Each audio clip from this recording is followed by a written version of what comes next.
মহামান্য রাজ্যপাল মহোদয়ের কাছে ভারতীয় জনতা পার্টির 15 জন বিধায়ক আমরা এখানে এসেছিলাম। আমাদের যে বিধায়ক গ্রুপ রয়েছে তাতে যারা শিক্ষকতার সঙ্গে যুক্ত মূলত সেই বিধায়করাই আজকে এসেছিলেন। তার কারণ ছাত্রছাত্রী, অভিভাবক, অভিভাবিকা, শিক্ষা ব্যবস্থা, শিক্ষা প্রতিষ্ঠান, উচ্চশিক্ষা সবটাই পশ্চিমবঙ্গে বিপন্ন হয়েছে এবং এবারে যেটা করেছেন বা করছেন রাজ্যের উচ্চশিক্ষা দপ্তর, যা স্বাধীনতার পরে পশ্চিমবঙ্গ তো হয়ইনি, ভারতবর্ষের কোনো রাজ্যে এ ধরনের শিক্ষা বিপর্যয় হয়েছে বলে আমাদের জানা নেই। আজকে যদি প্রাইভেট এডুকেশন সিস্টেম না থাকতো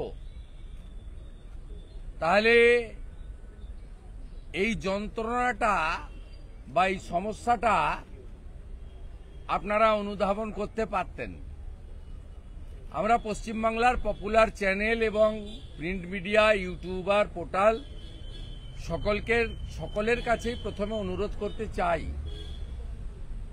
আপনারা এই বিষয়টি নিয়ে যথাযথ গুরুত্ব এবং ফোকাস আপনারা করুন। বিষয়টা আর কিছু নয়, 3 মাস আগে পশ্চিমবঙ্গে উচ্চ মাধ্যমিকের ফল প্রকাশিত হয়েছে। শিক্ষাকে একেবারে তুলে দেওয়া মমতা ব্যানার্জির সরকার, তারা উচ্চ মাধ্যমিক পরীক্ষার পরে উচ্চশিক্ষার ভর্তির প্রসেস সরকারি শিক্ষা প্রতিষ্ঠানে চালু করেনি। দ্বিতীয়ত হচ্ছে জয়েন্ট এন্ট্রান্সের রেজাল্ট প্রকাশিত হয়নি। আপনারা যদি অন্যান্য রাজ্যের খবর নেন, সেখানে উচ্চ মাধ্যমিকের পরে অ্যাডমিশন শেষ হয়ে ক্লাস চালু হয়ে গেছে। জয়েন্ট এন্ট্রান্সের পরে ডাক্তার, ইঞ্জিনিয়ার এবং বিশেষভাবে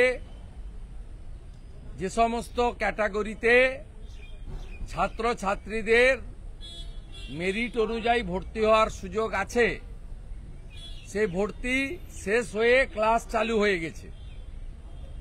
এই ঘটনায় সরাসরি 5 লক্ষ ছাত্রছাত্রী, অভিভাবক, অভিভাবিকা এফেক্টেড হচ্ছে পশ্চিমবঙ্গে। এই রকম একটা গুরুত্বপূর্ণ জ্বলন্ত সমস্যা আমরা রাজ্যের প্রধান এবং একমাত্র বিরোধী দল যারা বিধানসভায় প্রতিনিধিত্ব করি, আমরা চুপ করে বসে থাকতে পারি না। আমরা রাজ্যপাল মহোদয়ের হস্তক্ষেপ দাবি করেছি, কারণ বিকাশ ভবনের কাছে গেলে আমাদেরকে চাংদোলা করে তুলে থানায় নিয়ে যাওয়া হতো।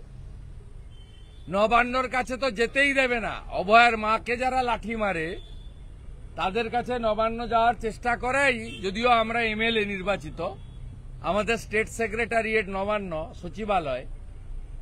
কোন রাজ্যে কোনো এমএলএ এমপিকে সচিবালয়ে যাওয়ার ক্ষেত্রে দলের পরিচয় দিয়ে যেতে হয় না, কেবলমাত্র পশ্চিমবঙ্গে সেটা হয়। স্বাভাবিকভাবে আমরা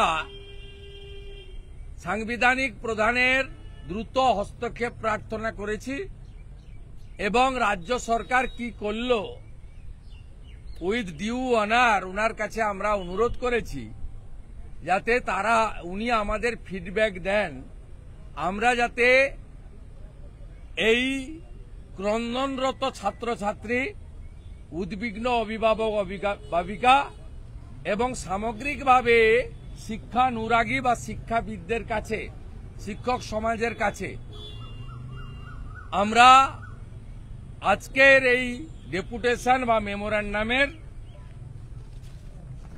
তার আউটকাম কি, ফলাফল কি, এটা আমরা বলতে পারি। আমরা এক্ষেত্রে দুটি অভিযোগ আপনাদের কাছে করছি। কেন রাজ্য সরকার এই প্রথমবার উচ্চ মাধ্যমিকের ফল প্রকাশের 3 মাসের পরেও ভর্তি চালু করছে না, কেন জয়েন্টের রেজাল্ট পাবলিশ করছে না, এর কারণ আপনাদের কাছে দুটো আমরা তুলে ধরছি। এক হচ্ছে জাতীয় ওবিসি তালিকার বাইরে থাকা 76টা মুসলিম জনগোষ্ঠীকে ভোট ব্যাংকের জন্য ওবিসির তালিকায় ঢুকাতে চায় এবং অ্যাডমিশনে যে ওবিসি রিজার্ভেশন আছে সেই রিজার্ভেশন থাকে যাতে এই 76টা অবৈধ মুসলিম জনগোষ্ঠী বঞ্চিত না হয়, তার জন্য তোষণবাজ সরকার, মুসলিম লীগ 2 সরকার, মমতা ব্যানার্জির সরকার পশ্চিমবাংলার সমস্ত ছাত্রছাত্রীর ভবিষ্যৎকে জলাঞ্জলি দিচ্ছেন। দ্বিতীয় হচ্ছে গত 2-3 বছরে মমতা ব্যানার্জি চিটফান্ড তো উঠে গেছে অনেক জায়গা থেকেই, ইডি সিবিআই তাদের টাইটে। এখন উনি শিক্ষা প্রতিষ্ঠানে ব্যবসা চালু করেছেন। যত সরকারি শিক্ষা প্রতিষ্ঠান ভেঙে পড়বে, সরকারি কলেজ ইউনিভার্সিটি বন্ধ হবে, তত মমতা বন্দ্যোপাধ্যায়ের আদরের দুলাল সত্যম রায়চৌধুরী, মিরাজ শাহ, হর্ষ নেওয়াটিয়াদের প্রাইভেট এডুকেশন ফুলে ফুলে বাড়বে। গত 3 মাস উচ্চ মাধ্যমিক রেজাল্টের পরে টেকনো ইন্ডিয়া সহ, ভবানীপুর ইউনিভার্সিটি সহ সমস্ত প্রাইভেট শিক্ষা প্রতিষ্ঠানে অ্যাডমিশন চালু আছে। একদিকে সরকারি শিক্ষা প্রতিষ্ঠানে অ্যাডমিশন বন্ধ রাখা, অন্যদিকে প্রাইভেট বেসরকারি শিক্ষা প্রতিষ্ঠানে অ্যাডমিশন চালু রেখে তাদের 1000 কোটি টাকা মিনিমাম ব্যবসা করার সুযোগ করে দিলেন দুর্নীতিগ্রস্ত তৃণমূল কংগ্রেস সরকার এবং দুর্নীতিগ্রস্ত মুখ্যমন্ত্রী মমতা ব্যানার্জি। তাই এই যে একটা ভয়ঙ্কর ডিজাস্টার এডুকেশন সিস্টেমে, আমরা এর প্রতিবাদ করার জন্য রাজভবনে আজকে এসেছি। রাজ্যপাল মহোদয়কে লিখিত জ্ঞাপন দিয়েছি। আমরা এখান থেকে ওই ভিত্ত বসুর কথা বলে লাভ নেই, ওটা ল্যাম্পপোস্ট। আসল হচ্ছে মমতা ব্যানার্জি। আমরা রাজ্যের মুখ্যমন্ত্রীকে হুঁশিয়ারি দিচ্ছি, আজকে এই সপ্তাহে ওয়ার্কিং ডের মধ্যে আপনি যদি জয়েন্টের ফল প্রকাশ করার নির্দেশ না দেন, প্রথম বর্ষে অ্যাডমিশন শুরু না করেন সরকারি শিক্ষা প্রতিষ্ঠানে, আগামী সপ্তাহে ভারতীয় জনতা পার্টির এলওপি সহ বিধায়করা গার্ডিয়ানদের নিয়ে, আমাদের রাজনৈতিক সহকর্মীদের নিয়ে, শিক্ষাবিদদের নিয়ে আমরা বিকাশ ভবনের সামনে সারা দিন ব্যাপী ধর্নাতে বসে থাকব। আমরা কালকেই বিকাশ ভবনে এবং সংশ্লিষ্ট থানায় অনুমতি চেয়ে চিঠি পাঠাবো। অনুমতি না পাওয়া গেলে আমরা হাইকোর্টে যাব।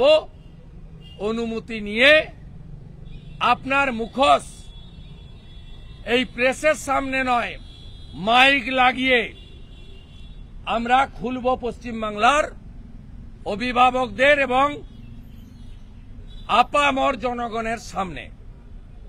আমরা মনে করি প্রাইভেট কলেজ এবং ইউনিভার্সিটিকে অবৈধভাবে 1000 কোটি টাকা পাইয়ে দেওয়ার জন্য, আর যে মুসলিম কমিউনিটিগুলো ওবিসি তালিকায় আসতে পারে না, ওবিসি তালিকায় 17টা মুসলিম কমিউনিটি আছে, আমাদের তাতে আপত্তি নেই। মুসলিমদের মধ্যেও যারা পিছিয়ে পড়ার সুযোগ পান, কিন্তু যারা সুযোগ পাওয়ার যোগ্য নয়, ন্যাশনাল ওবিসি তালিকায় নেই, ইনি তাদেরকে জোর করে ওবিসি করাতে চান। সেই কারণে 5 লক্ষ উচ্চ মাধ্যমিক উত্তীর্ণ ছাত্র ছাত্রীর ভবিষ্যৎ এই রাজ্যের মুখ্যমন্ত্রী ধ্বংস করলেন 2025-এ। হয়ে গেছে আমার। শুভেন্দুবাবু, আজকে মমতা বন্দ্যোপাধ্যায় নবান্নে সাংবাদিক সম্মেলন করে বলছেন কল্যাণী এইমস মেন্টাল হেলথের নামে যে সার্ভে করছে ওটা আদতে এনআরসির জন্য করছে, কেউ কোনো তথ্য দেবেন না, কেউ কোনো সাহায্য করবেন না।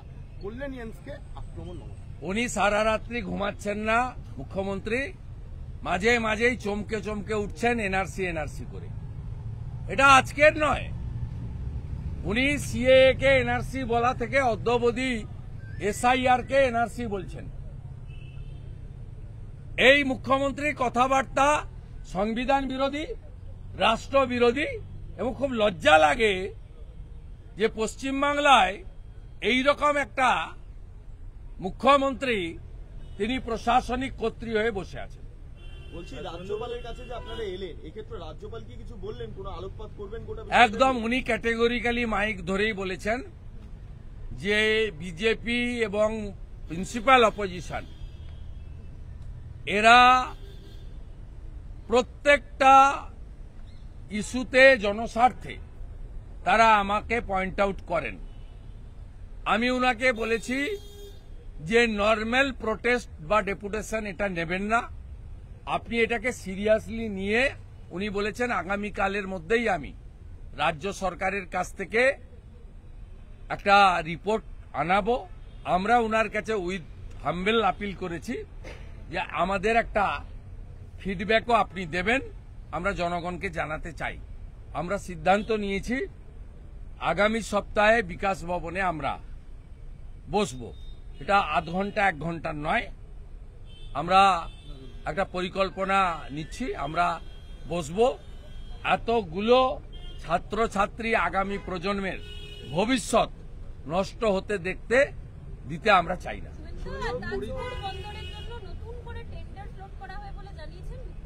11 সাল থেকেই টেন্ডার হচ্ছে, কোনোদিন হবে না।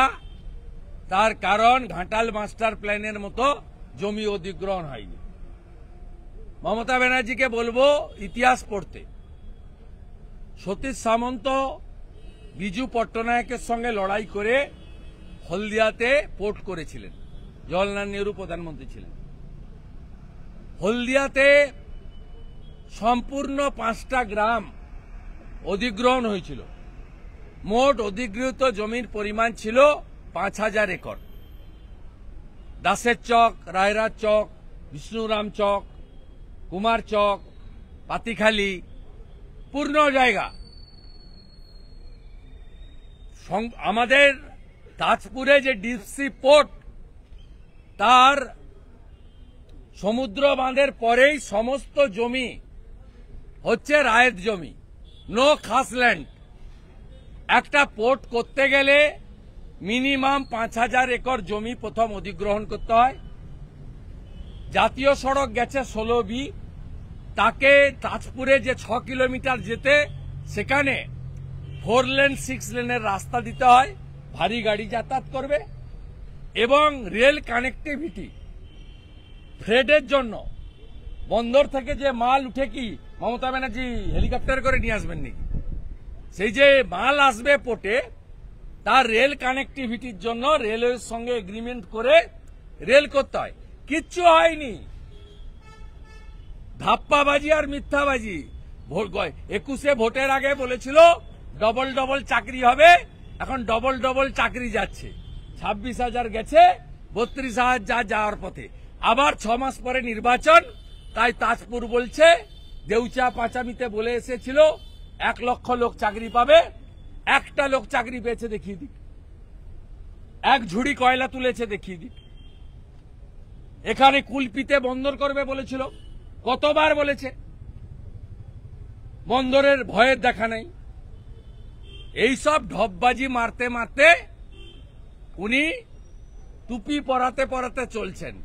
এসআইআর হলে আর উনার গুন্ডাদের, আর উনার যে রেজিস্টার্ড গুন্ডা পুলিশ, তাকে যদি ইলেকশন কমিশন তালাচাবি লাগিয়ে রাখতে পারে, বাংলার মানুষ এবারে ঝড়ে তুলে ফেলে দিবে, প্রস্তুত হয়ে আছে। নো এসআইআর, নো ভোট, আর ভোট হবে নো ভোট টু মমতা। শুনলাম পরিযায়ী শ্রমিকদের জন্য 5,000 টাকা করে দেওয়ার ঘোষণা করা হলো। কেউ নেবে না। পরিযায়ী শ্রমিকরা ডেলি 5,000 টাকা রোজগার করে। মমতা ব্যানার্জি জানে না 349 টাকা লাগে মোবাইলে রিচার্জ করতে। ডেলি যদি মোবাইল ঘাঁটেন দুবার রিচার্জ করতে হয় 700 টাকা লাগে। 1 কুইন্টাল মোটা চালের কেজি হচ্ছে 3,500 টাকা, 3200 থেকে 3,500 টাকা। 15 টাকা প্রায়, কখনো 14-15 আলুর কেজি। 5,000 টাকায় কিছু হয় না। 5,000 টাকা ডেলি রোজগার যারা করেন তারা 5,000 টাকার লোভে, তাও তো আপনি 6 মাসের জন্য দেবেন, ভোটের পরে বন্ধ হবে। এ টুপিতে কেউ পড়বে না। আমাদের রাজ্যপাল মহোদয় আমাকে এজেন্ডার বাইরে দুটো তথ্য দিয়েছেন। এক, তিনি প্রধানমন্ত্রীকে অভিনন্দন জানিয়েছেন আমাদের ধ্রুপদী ল্যাঙ্গুয়েজ বাংলাকে করার জন্য, ক্লাসিক্যাল ল্যাঙ্গুয়েজ, আর মাইগ্রেন্ট লেবারের একটা রিপোর্ট তিনি আমাকে দিয়েছেন as a leader of opposition. মুখ্যমন্ত্রীর উদ্দেশ্যে বলি, এই রিপোর্টে হরিয়ানাতে মোট 1,000 জনকে জিজ্ঞাসাবাদের জন্য হরিয়ানা পুলিশ ডিটেইন করেছিল। সবাই বাংলায় কথা বলে। তার মধ্যে 915 জন বেরিয়েছে বাংলাতে কথা বলা বাংলাদেশি মুসলমান। এটা কি হরিয়ানার কেস? ইয়েস, 1,000 জনকে ক্রস চেকিং এর জন্য হরিয়ানা পুলিশ তুলেছিল।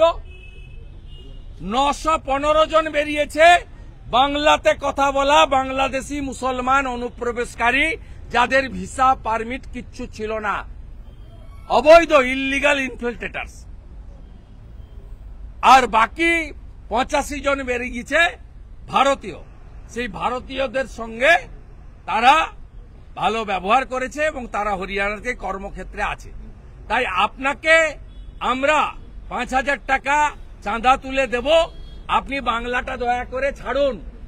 পিসিমণি, আপনি বাংলা ছাড়ুন, বাংলাকে বাঁচান। আমরা সবাই আপনাকে 5,000 টাকা করে দেব, কোনো চিন্তা নেই। আরো কোন স্টেটের পরিসংখ্যান দিবেন বলে আছে? আর কোন স্টেটের পরিসংখ্যান দিয়েছে হরিয়ানা বাদে? হরিয়ানা বাদে আর কোন স্টেটের পরিসংখ্যান কিছু দিয়েছেন রাজ্যপাল? আমি এটা বললাম, বাকিটা স্টাডি করব, হাতে তো নিয়েছি, পড়তে দিতে হবে। মমতা বন্দ্যোপাধ্যায় তো আজকেও নবান্নে বসে বলছেন বাংলা ভাষা আছে, সেখানে বাংলা ভাষীরা রয়েছে, তারা আক্রান্ত হচ্ছে। যেখানে ডবল ইঞ্জিন সরকার রয়েছে বিজেপি, সেখানেই আক্রান্ত হচ্ছে। কে বলছে? মুখ্যমন্ত্রী বলছে। মুখ্যমন্ত্রী মানে খালা মমতা ব্যানার্জি। উনি কোন বাঙালির পক্ষে বলছেন না, উনি রোহিঙ্গা আর বাংলাদেশি মুসলমানের পক্ষে বলছেন। সব বড় বড় কথা বলবেন না। হিন্দল মজুমদার আজকে কোন ভারতীয়, কোন হিন্দু বাঙালি মমতা ব্যানার্জির পক্ষে নেই। কান খুলে শুনে রাখুন, এবারে কেউ টুপি পড়বে না, দেখা হয়ে গেছে। যারা অভয়ের মায়ের মাথায় লাঠি মারে তারা আর যাই হোক বাঙালি হতে পারেন না। অনুব্রত মণ্ডল কুকথা কাণ্ডে জামিন পেলেন। হ্যাঁ, পাবেন তো,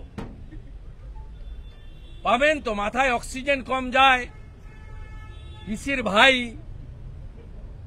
18 জন সিকিউরিটি দিয়েছে, এসআরডি এর চেয়ারম্যান, উনি পাবেন না তো কে যাবেন? পাবেন। ধর্ষকদের নেত্রীকে মমতা ছাড়া আবার। হিন্দল মজুমদার আজকে জামিন পেয়েছেন এবং পুলিশ জাতাভাবে একে বলেছে, যে পুলিশকে বলেছে কোর্ট, যে কেন অ্যারেস্ট করলেন, কি যুক্তি আফতার আনসারির সঙ্গে তুলনা করছে। পুলিশকে যাতা বলে দিচ্ছে কেন? পুলিশকে ভিতরে ঢোকা, এই পুলিশগুলোকে ভিতরে ঢোকানো দরকার রয়েছে। এই যারা উপরতলার অফিসারদের সন্তুষ্ট করার জন্য এরকম অবৈধ কাজ করছে, প্রতিহিংসা পরায়ণের রাজনীতি করছে, তাদেরকে জেলে ঢোকানো উচিত। 100 দিনের কাজকে চ্যালেঞ্জ করেছে, হাইকোর্টের রায়কে চ্যালেঞ্জ করে কেন্দ্র সুপ্রিম কোর্টে গেছে রাজ্য সরকার। এটা নিয়ে কি বলবেন? 100 দিনের কাজকে চ্যালেঞ্জ করে হাইকোর্টের রায়কে চ্যালেঞ্জ করে, হ্যাঁ, fake card, fake job card আর অরিজিনাল জব কার্ডের মধ্যে সেগ্রিগেশন যতক্ষণ না হচ্ছে, কেন করবে?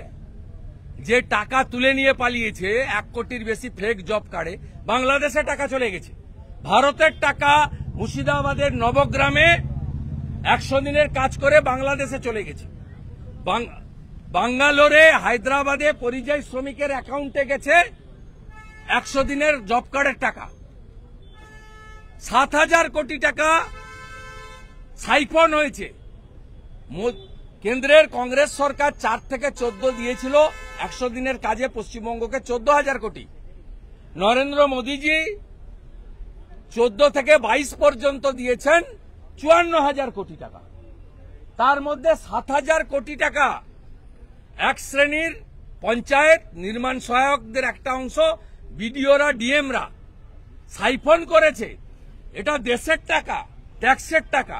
এই টাকা যতক্ষণ না ফেরত আসছে, স্বাভাবিকভাবে হাইকোর্টের অর্ডারে পরিষ্কার বলা আছে যে টাকা ফেরত করাতে হবে এবং অরিজিনাল আর ফেক জব কার্ডকে আলাদা করতে হবে। এই প্রসেস কমপ্লিট যেদিন হবে, পরের দিন থেকে কাজ চালু হবে। দাদা, আপনি বলেন no SIR no vote, Abhishek Bandyopadhyay ডাক দিচ্ছেন নির্বাচন কমিশন ঘেরাও করা হবে। উনি অনেক জায়গায় ঘেরাও করতে যান। 100 দিনের টাকা নিয়ে বলেছিলেন দিল্লি যাব 10 লাখ লোক নিয়ে।